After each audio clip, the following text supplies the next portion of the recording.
Santiago es una ciudad diversa y vibrante, donde lo urbano convive con lo rural, donde grandes industrias se entrelazan con miles de pequeños emprendimientos. Una ciudad abrazada por la inmensidad de la cordillera y un valle que acoge a millones de personas. Sumado a esto, nos vemos inmersos ante un proceso de digitalización global que avanza a gran escala y nos exige estar a la altura del desafío con soluciones inteligentes y sustentables que mejoren la calidad de vida para la ciudad. Por eso, como Gobierno de Santiago, te damos la más cordial bienvenida a la Smart City Expo 2025, el evento internacional más importante del mundo en innovación urbana, organizado junto a FIRA Barcelona. Un espacio para reflexionar, dialogar y proyectar el futuro de nuestras ciudades. Durante 3 días reuniremos a más de 20 invitados internacionales, más de 100 expositores nacionales, soluciones tecnológicas, experiencias transformadoras e ideas concretas que ya están cambiando realidades en Chile, en el mundo y aquí, en nuestra propia ciudad. Porque construir ciudades más seguras y resilientes, avanzar en cohesión social, en movilidad sostenible, en vivir mejor, requiere del compromiso de todas y todos. Hoy nos encontramos para imaginar juntos una ciudad más integrada, más justa y preparada para el futuro. Bienvenidas y bienvenidos a Smart City Expo Santiago 2025.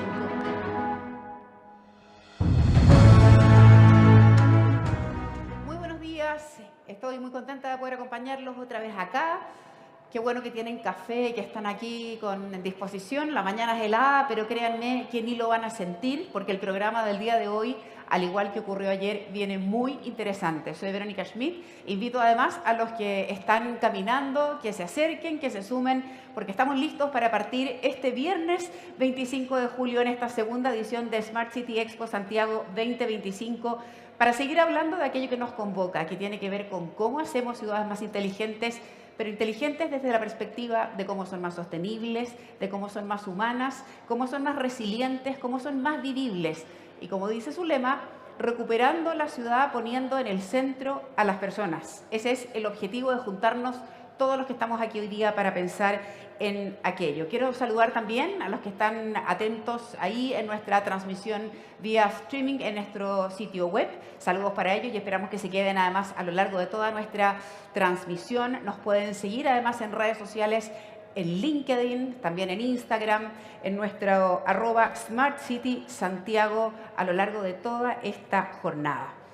Quiero contarles que lo que viene a continuación es un tema interesantísimo y que con nuestro siguiente invitado objetivamente no nos paraba la lengua. Yo le preguntaba y cada respuesta que me daba me llevaba a otra pregunta. De verdad que es un hombre que se ha metido en la inteligencia artificial y que más que darnos miedo respecto de esta inteligencia artificial, de la innovación, de la tecnología, que significa eso para nuestras vidas, me logró calmar. Fíjense que ya no tengo tanto miedo y creo que efectivamente puede ser una gran herramienta y un aliado para que finalmente tengamos un mundo mejor. Él nos va a hablar de un título que yo sé que suena difícil, pero él se va a encargar de aclararnos que no es tanto. Su exposición se llama De la metrópolis al simbioma biodigital. Yo sé que es extraño, pero créanme que no lo es. Y finalmente se trata de cómo podemos llegar a crear un ecosistema digital inteligente donde las personas y la tecnología podamos convivir de manera amable. Quiero presentarles a Julio Rojas. Él es autor, guionista, creador de la audioserie internacional Caso 63, que solo en el último episodio tuvo 50 millones de reproducciones. Solo en el último episodio. Ha sido ganador del premio Rose d'Or. Julio ha trabajado con Amazon, con Spotify, con Apple, con HBO Max y es además consultor en inteligencia artificial. Presten mucha atención y recibámoslos con un gran aplauso. Julio Rojas en el escenario. Gracias. Gracias. Estoy muy contento de estar acá esta fría mañana. Quisiera comenzar con algo que nos da un poco de calor, que es una fogata. La fogata ancestral juntó a los primeros individuos en comunidades y generó las primeras dinámicas de interacción entre personas, el mundo natural, el mundo animal y la economía humana, y generar los primeros fundamentos de las ciudades. Las fogatas generaron la posibilidad de que los seres humanos inventaran el futuro porque contaban historias. Y esas historias que contaban generalmente tenían que ver con cosas que venían más adelante. Así, varios millones de años después, o varios miles de años después, los seres humanos inventan el futuro. Estas son unas láminas de los años 50, donde ya podemos ver ciertas cosas interesantes. Podemos ver que en los 50 ya se establecía el concepto de autos autónomos, ya veíamos el tema de los scooters como anti-COVID, porque estaban ahí blindados, trenes de levitación magnética y también autos autónomos. Todo lo que de alguna manera se puede prever ha llegado a la economía humana, y hay en realidad tres tipos de definición del futuro.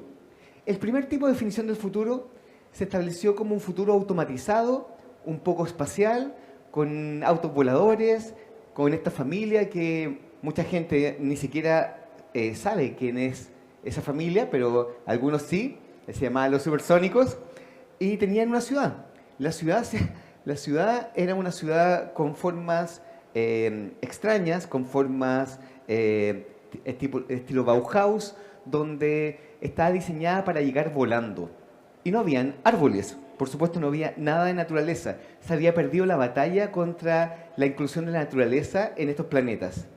El segundo tipo de imaginación que hizo la ciencia ficción en relación al futuro fue la ciudad distópica del cyberpunk, que alcanza su máxima expresión en películas como Blade Runner, donde hay ciudades que están con lluvia ácida, siempre de noche, con una multiculturalidad y con una sensación de soledad y de abismo, bastante deprimente.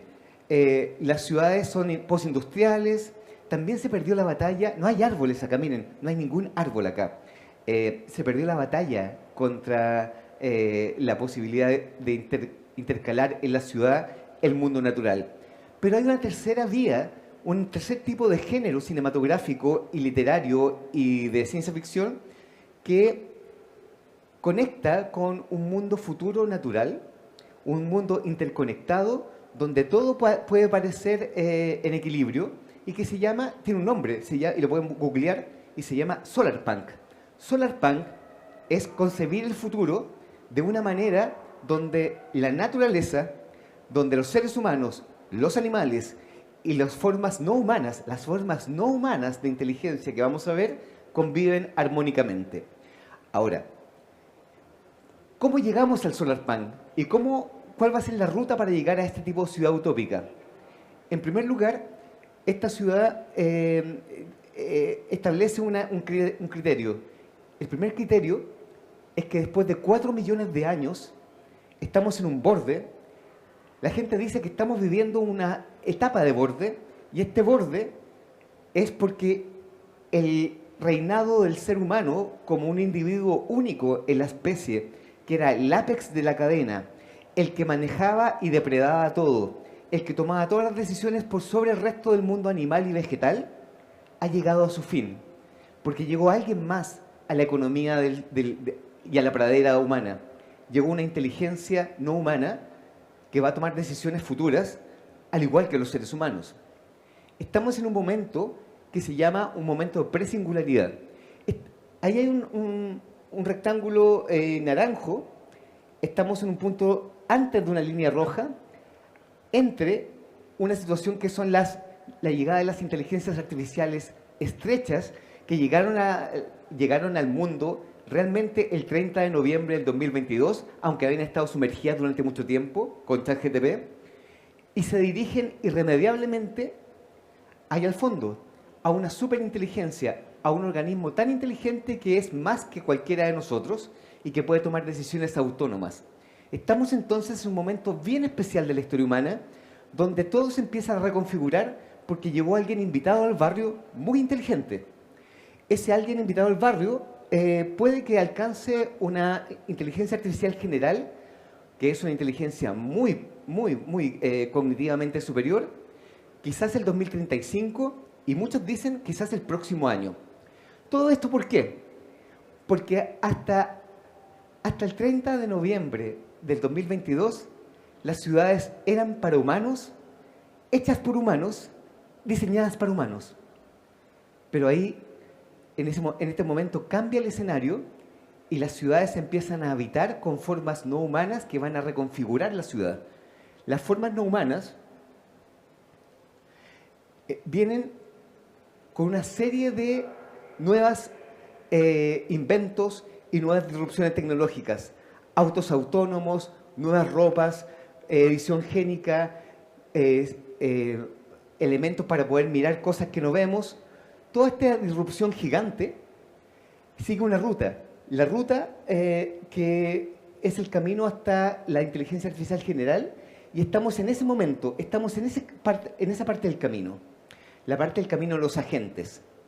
Los agentes son decisiones que se transfieren de humanos a entidades no humanas. Esto es muy importante, porque si ustedes se fijan, uno podría decir, ¿recuerdas cuando eran solo los humanos los que habitaban las ciudades? De pronto, las ciudades van a ser habitadas por otras entidades. Estos agentes van a ser tan numerosos que en el 2029 van a superar a la población humana en cuanto a su habitabilidad. Van a haber más agentes no humanos que agentes humanos en las ciudades. ¿Quiénes son estos agentes no humanos que llegan? Conozcámoslos. Lo primero que tenemos que conocer es que están infiltrados, ahora invisibles, pero lentamente se van a hacer más visibles a medida que pasa el tiempo. Vamos a migrar de ciudades normales a ciudades llenas de agentes. La primera gran clasificación son los humanos naturales, como nosotros, con los humanos que se van a comprar unos anteojos como estos, todavía no, pero más o menos así, y yo voy a poder ver el resto de los agentes que están sentados en las... Por eso hay tantas sillas vacías, porque ahí está lleno de agentes acá, ¿ya? Estos agentes permiten ver cosas. ¿Ver qué cosas? Ver cosas que los otros no ven, que es una hiperpersonalización, por ejemplo, la publicidad. Como en la película Minority Report, donde vamos a ver que uno va caminando por la calle y van a ver publicidades para los naturales y publicidades específicas para Julio Rojas, para Martín Rodríguez, para Mónica Espinosa. Cada uno de ellos va a tener su propia publicidad o su propia información relevante de su estado de salud, de su cuidado personal, de ciertas cosas incluso personales. O sea, se produce una progresiva disolución de la realidad compartida. La ciudad se vuelve personalizada completamente, deja de ser algo genérico. Lo segundo es que la ciudad se vuelve una ciudad donde todo el mundo se puede empezar a conocer, lo cual tiene profundas implicancias éticas y de dilemas éticos, porque así como alguien puede saber los nombres de todos los integrantes de esta sala y quiénes son, alguien podría utilizar mal esta información y generar prejuicios, sesgos, subrepresentaciones. De alguna manera se pueden amplificar ciertos miedos humanos y ciertas sombras humanas. Sin embargo, lo que va a producir la ruptura mayor en una ciudad tecnológica va a ser la llegada del robot. El robot o la inteligencia artificial física, ocupando las calles, cuidando a los adultos mayores, en las escuelas, en los lugares de venta, naturalmente insertados en el ecosistema humano. El robot sembrando huertos comunitarios, el robot ayudando a las personas a cruzar la calle, el robot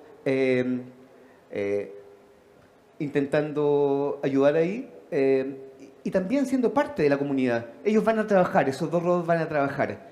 La ciudad se va a empezar a acomodar a esta gente nuevo que va a ser parte. Al principio va a ser extraño, al principio va a ser un poco molesto y luego va a ser parte de nuestra sociedad. Obviamente una extensión del robot es el transporte autónomo, donde mucha gente va a tomar autos autónomos que van a ser conducidos sin conductor, por supuesto, y se va a disminuir la cantidad de accidentes del tránsito y se va a regular el tema del flujo del tránsito.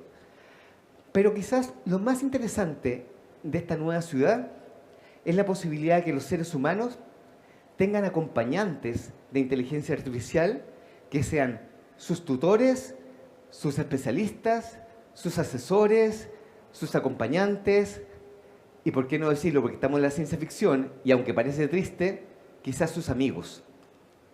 No voy a decir sus novios o novias porque también ocurre. Cada personaje humano va a tener una especie de constelación de personajes no humanos.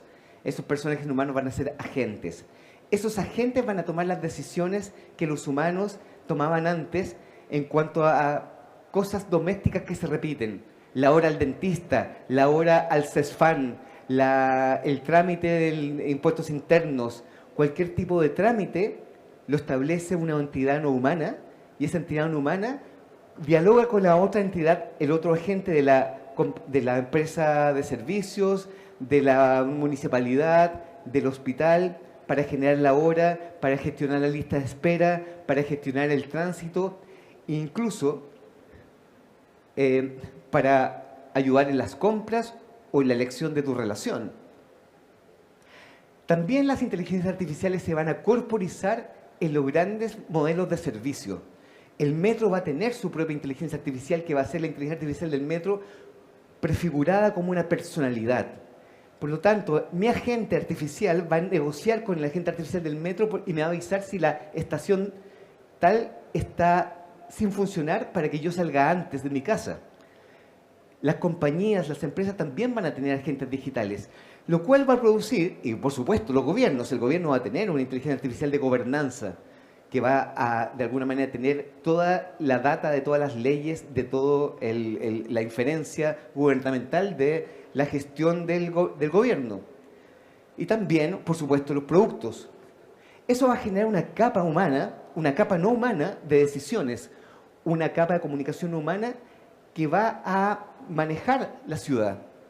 La ciudad también va a tener dos tipos de planos. El plano físico, este plano, el que estamos viendo, y vuelve con fuerza el metaverso 3.0, un metaverso donde la Tierra se clona, y al mismo tiempo estamos acá, y también está una feria de Smart City en el metaverso.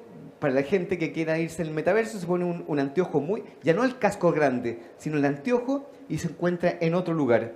Las reuniones pueden ser en parques del metaverso, se establece toda una especie de nuevo ecosistema donde hay humanos que no parecen humanos, hay humanos que no son humanos, hay productos y servicios que parecen humanos que no lo son, todo un enredo de seres artificiales. Todo eso genera una capa de inteligencia y esa capa de inteligencia genera ventajas para los humanos, ventajas en el mundo de la seguridad, de la salud, del tránsito, de los servicios. Esa capa humana se llama un simbioma.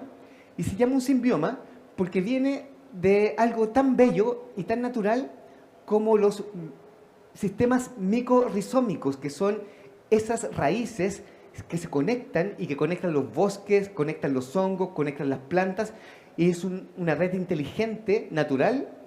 Eso mismo, imagínenlo en la ciudad, y eso mismo manejado por entidades que van a intentar hacer lo mejor de cada uno lo mejor de cada uno de los habitantes para que nadie se encuentre en una brecha de desigualdad, de dolor o no de bienestar. El simbioma es un ecosistema inteligente y regenerativo, un superorganismo vivo formado por organizaciones y personas interconectadas.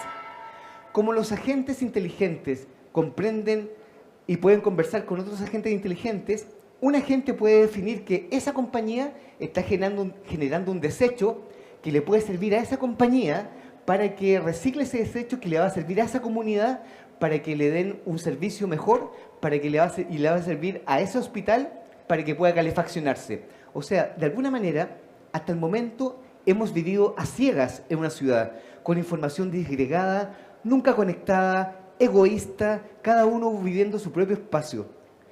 La capa de simbioma establece una capa de inteligencia colaborativa donde todo el mundo gana. El simbioma genera también cosas, la posibilidad de trazar cada uno de los desechos y de los tránsitos, simulaciones predictivas, gemelos digitales donde se prueban las ciudades en un mundo digital, economía de recursos, datos en tiempo real e Internet de las cosas. El simbioma es una economía micorrizómica. El simbioma tiene creatividad, tiene bienestar y tiene una ecotecnología regenerativa. El simbioma genera, miren esto, cosas que parecen muy de sentido común, pero que a nadie se le ocurre. Todos los días mucha gente camina por una calle. Si se hace una acera inteligente, se genera energía y se genera luz para esa calle. Aceras inteligentes, manejo del flujo, inteligencia y belleza. Y la belleza como un factor componente que es intrínseco al simbioma, porque la belleza es parte de la percepción humana, porque si bien somos, de alguna manera, el simbioma está conectado por una red de inteligencias no humanas, está diseñado para los humanos, para que los humanos salgan de la rueda de hámster y puedan vivir su humanidad. El simbioma tiene información y conocimiento con bases de datos accesibles, experiencias documentadas, sabiduría contextual local, tiene infraestructura y energía, recursos infrautilizados, los utiliza, conecta tecnologías, hace energías regenerativas, tiene transparencia, tiene inteligencia comunitaria y tiene construcción de contenido. Es un sistema vivo. Es lo más similar a un sistema vivo que la experiencia humana ha experimentado desde cuando un Australopithecus afarensis bajó de un árbol hasta ahora. Después de 4 millones de años podemos tener una ciudad que sea para el bien de todos. Los humanos, el mundo natural, las especies animales, las inteligencias no humanas, porque las inteligencias no humanas si van evolucionando, y hay que pensar eso, y a mí me gusta la ciencia ficción, y no puedo decir que eso no va a suceder, las inteligencias no humanas son una especie que llegó, se va a quedar, puede que nosotros nos vayamos, pero esa especie va a evolucionar y se va a quedar con nosotros. Más vale que seamos amigables y que tengamos una relación de comensalidad con esa especie. Y también agentes de gobernanza que son inteligencias generales de gobernanza que van a articular todo eso. La articulación completa genera bienestar porque es un bienestar inteligente. Y extrañamente es un bienestar que es más humano que como estamos ahora. Bienvenidos a la ciudad híbrida, bienvenidos al simbioma. Eso es.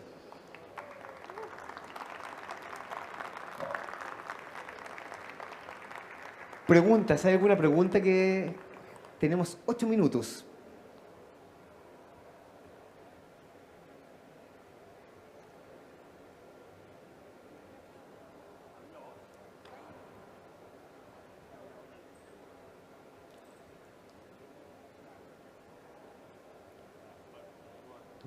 Así, ahí estoy.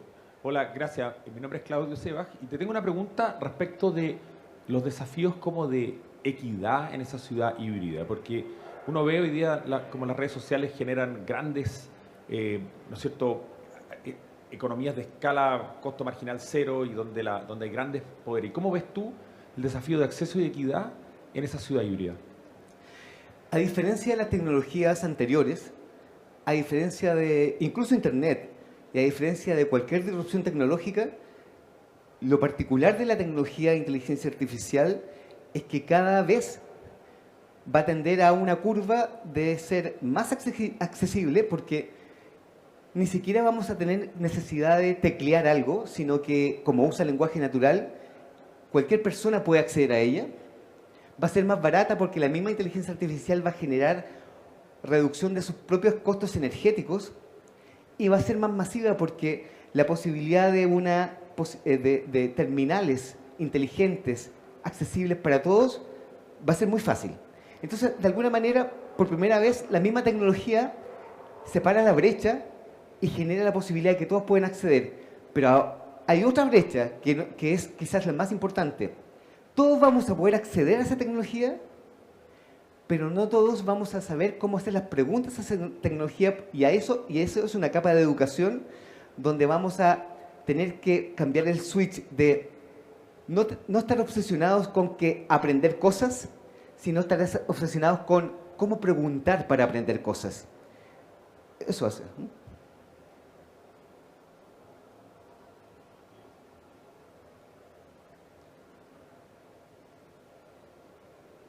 Hola, Hola. Rodrigo Contreras. En esta ciudad inteligente del futuro, ¿cómo se relaciona en todos estos agentes que van a convivir la política, la gobernanza? Ok.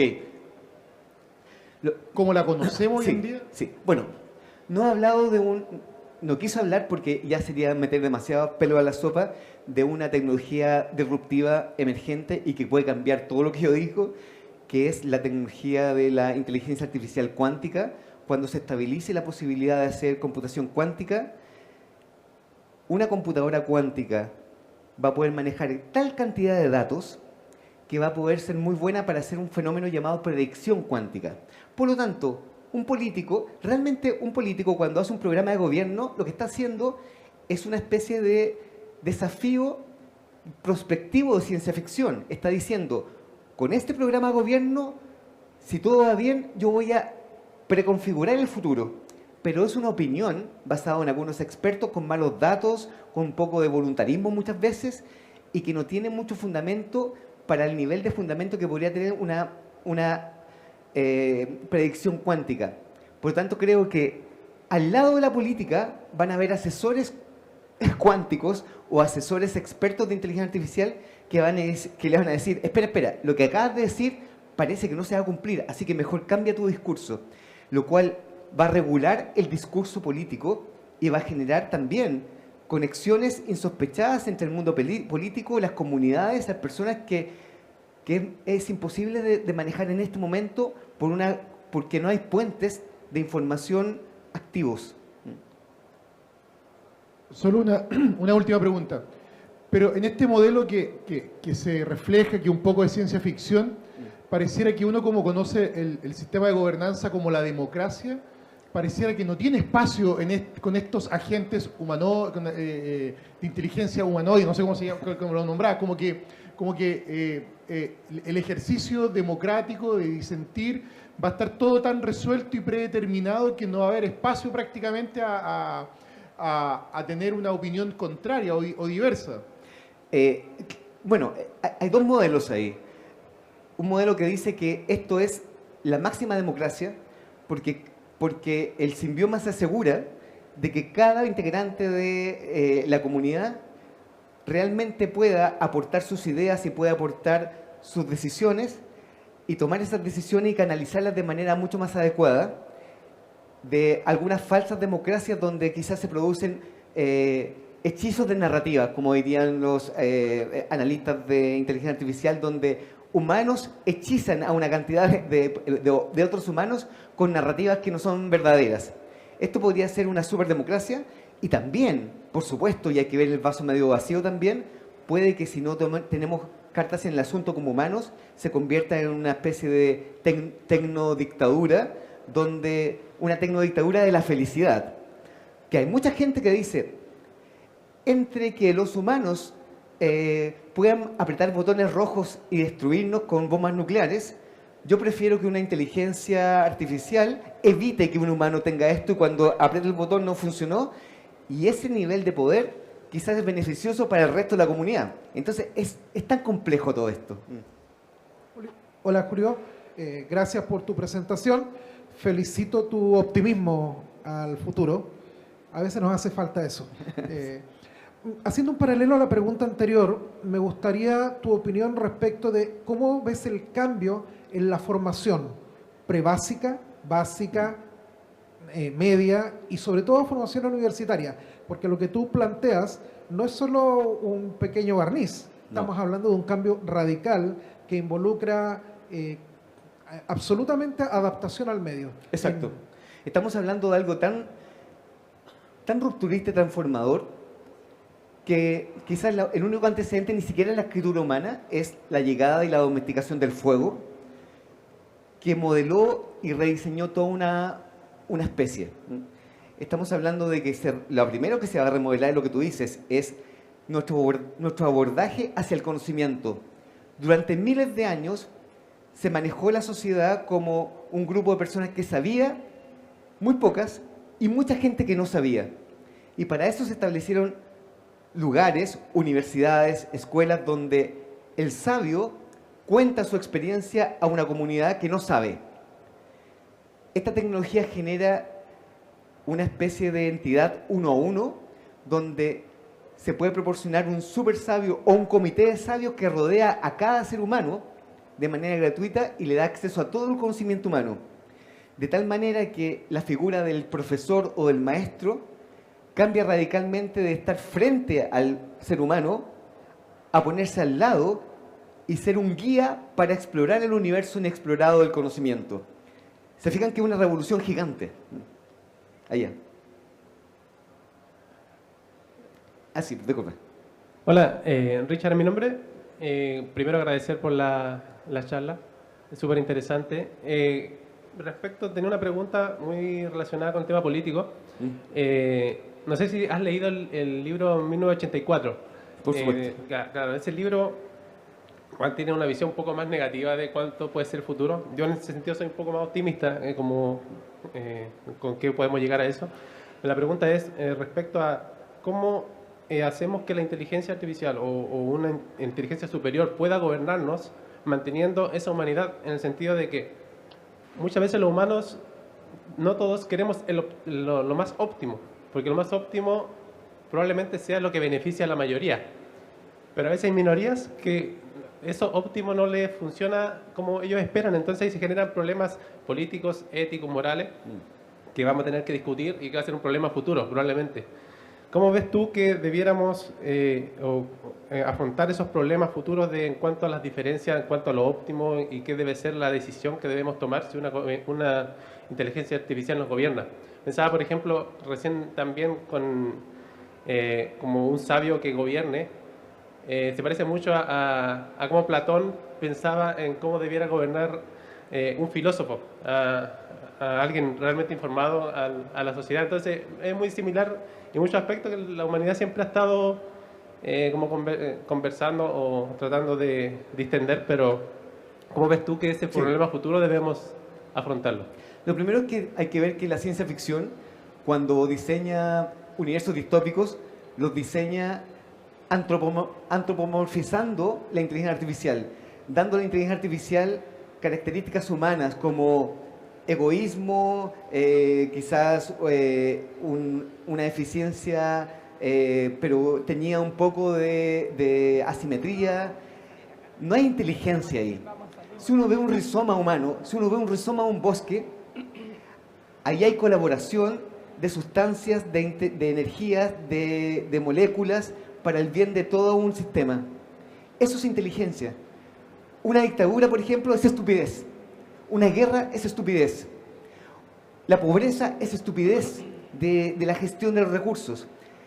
Una inteligencia artificial despojado de la subjetividad humana de que unos son mejores que otros y que hay ciertos sectores que tienen que ser privilegiados, propugna la erradicación completa de fenómenos y oscuridades humanas como la guerra, como la pobreza, como la posibilidad de que solamente algunos se beneficien, como las novelas distópicas.